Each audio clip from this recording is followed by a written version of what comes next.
दोस्तों, रांची जिला अनगढ़ा गांव की कहानी है ये।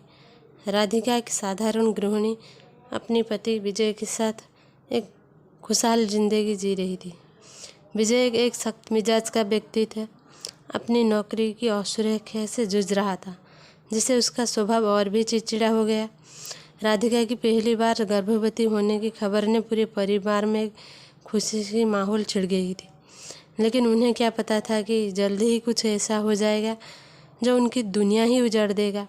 राधिका को एक दिन बहुत तेज पेट में दर्द उठता है और उसे तुरंत अस्पताल ले जाना पड़ता है। वहीं विजय अस्पताल में डॉक्टर के कमरे के बाहर राधिका का इंतज़ार कर रहा था।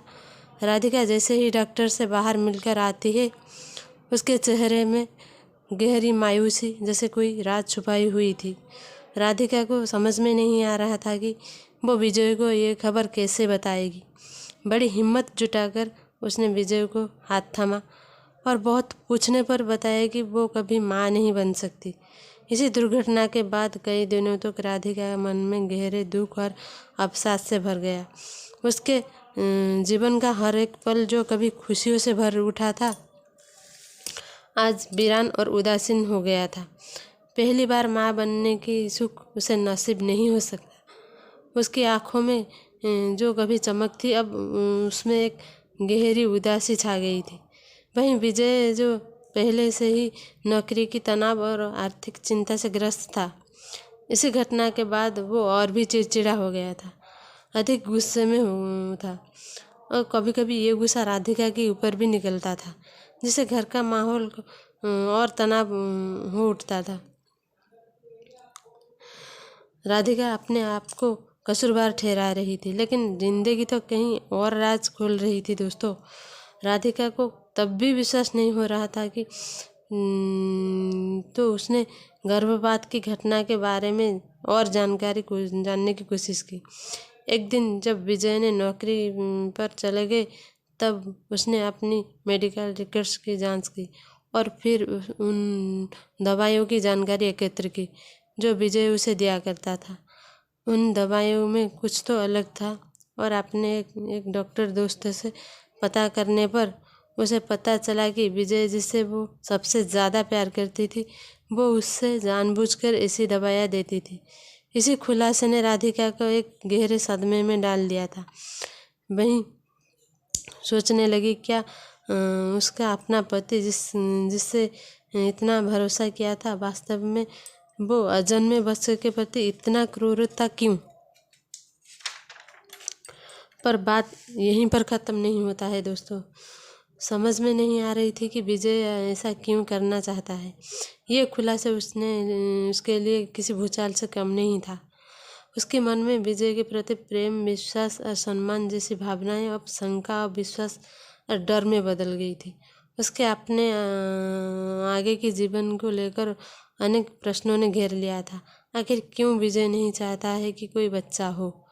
राधिका ने विजय से इस बात का सामना करने का फैसला किया। वह उसे उसकी कथित अफेयर के बारे में सवाल करने लगी। तब विजय ने एक अनपेक्षित खुलासा किया। उसने बताया कि उसने देर रात बाहर और उसके कपड़ों में अजीब इत्र की खुशबू, अनेक कारण उसके एक बीमार मित्र की देखभाल करना था, जिसे वो निजी तौर पर मदद कर रहा था। ये सुनकर राधिका को एक तरफ समझ में नहीं आ रहा था कि वो क्या करे, और उससे बहुत बुरा भी लग रहा था कि उसने विजय को कितना गलत समझा। वहीं दूसरी तरफ उसके मन में अभी भी वही पुराना सवाल खटक रहा था, आखिर क्यों विजय नहीं चाहता है कि कोई बच्चा हो? राधिका को ये बात बहुत खाई जा रही थी। विजय ने आखिर उसे गलत दवाई क्यों दी, उससे अब बिल्कुल रहा नहीं गया और उसने साहस जुटाकर विजय से दोबारा सवाल पूछने की कोशिश की। आखिर क्यों तुमने चाहते थे कि मैं माँ बनूं? विजय की आंखों में नम हो गई और उनमें एक गहरी उलझन और पश्चाताप की झलक दिखाई दी। उसने गहरी सांस ली और बताया कि उसके पिता एक गंभीर आनुवंशिक बीमारी से पीड़ित होकर अपनी जान दे दी थी, जिसकी खतरा विजय को भी था। इसी डर से वो अपने बच्चे को वही दर्द नहीं देना चाहता था। इसके लिए राधिका की गर्भपात की दवाइयाँ देती थी। राधिका इस खुलासे से स्तब्ध रह गई। उसे अपने पति के इस भयानक कृत्य पर गुस्सा आया था, लेकिन साथ ही उसके मन में एक उसके प्रति विचित्र सहानुभूति जागी थी। उसने फैसला किया कि वो विजय को माफ़ नहीं कर सकती, लेकिन उसे इस बीमारी के डर से लड़ने का साथ देगी। विजय ने माफ़ी मांगी और राधिका ने अपने आप को समझाकर विजय को माफ़ कर दिया और दोबारा विजय को मौका दिया। और विजय और राधिका ने ये संकल्प लिया कि अपनी ज़िंदगी वो हंसी खुशी से बिताने लगी।